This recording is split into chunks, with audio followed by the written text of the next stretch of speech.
I think it's impossible to study Korean without knowing.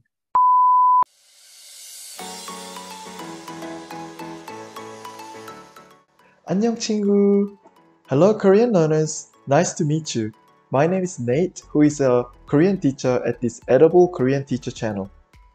With my friend Henry, we are going to give you lots of tips to improve your Korean faster. So please subscribe and like to support us. Now, let's go!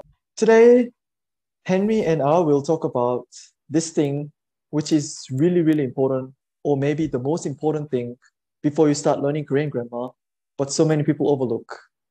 And that is Hangul, which is Korean alphabet.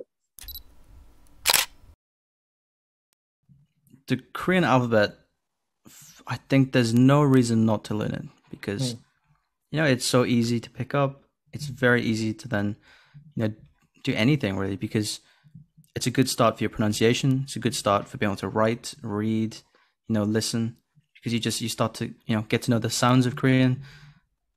So, that in itself, I think is, one of the most important things. So, if we talk about all of the good points about it, it's super quick to learn.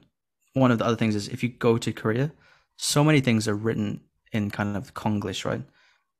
And there'll just be an English word, but written in Korean. So if you can read Korean, then you're already miles ahead. If you're looking for dinner and you don't know what food there is, if you can read chicken, which is literally just chicken, then you can know, oh, that's chicken, right? It's reasons like that just make it super invaluable.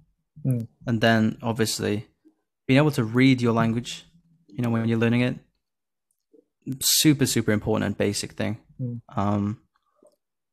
Being able to identify which sounds are what, it will help you because Korean has, some kind of special sounding like consonants and vowels. So knowing the alphabet will help you a lot with that. So I've noticed a lot on kind of YouTube or in public media, a lot of people just refuse to learn Hangul. I don't know why. Because like we say, it's super easy and is really important. But you see it everywhere. So I understand at the very beginning, if you're learning Korean, you want, it's hard to know what sounds they are, right? So of course you'll look at like a romanized version where it will say, kind of jo, wa, yo, and you'll have it in English like jo. And of course that will help you at the beginning. But it's not exactly the same as English, right? So I think it's a very good example. Just, start at the beginning, start with Hangul. Don't look at the English. And then go from there. I think it's possibly the best like kind of building block for Korean. So I don't know how you feel about that. Not learning Hangul is kind of learning English without alphabet. If you don't know how to write alphabet, how can you learn English? So I think it's impossible to study Korean without knowing Hangul. That's the first thing I teach. Like, just memorize Hangul. I can't help you with that. Just memorize it. And then we can do the first lesson. So Hangul is the basic thing. And I highly recommend you to, learn Hangul. And to add on that, in Chinese, there are thousands of characters which are all different. And Japanese as well. I know there is hiragana, katakana, and kanji, which is the Chinese character part. Compared to that, Korean alphabet, Hangul, is not that hard, I think in my opinion. So the same as alphabet. I don't think English alphabet is that hard because there are 26 characters and that's pretty much all.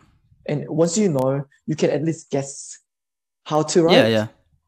So whereas Chinese characters, it's kind of hard to guess, because it's you can't guess. The character is not based on the sound. So I think no excuse. You just need to memorize the consonants, vowels, and I know it may take time, and I don't think it takes that long, but it's I highly recommend to memorize Yeah. Hangul.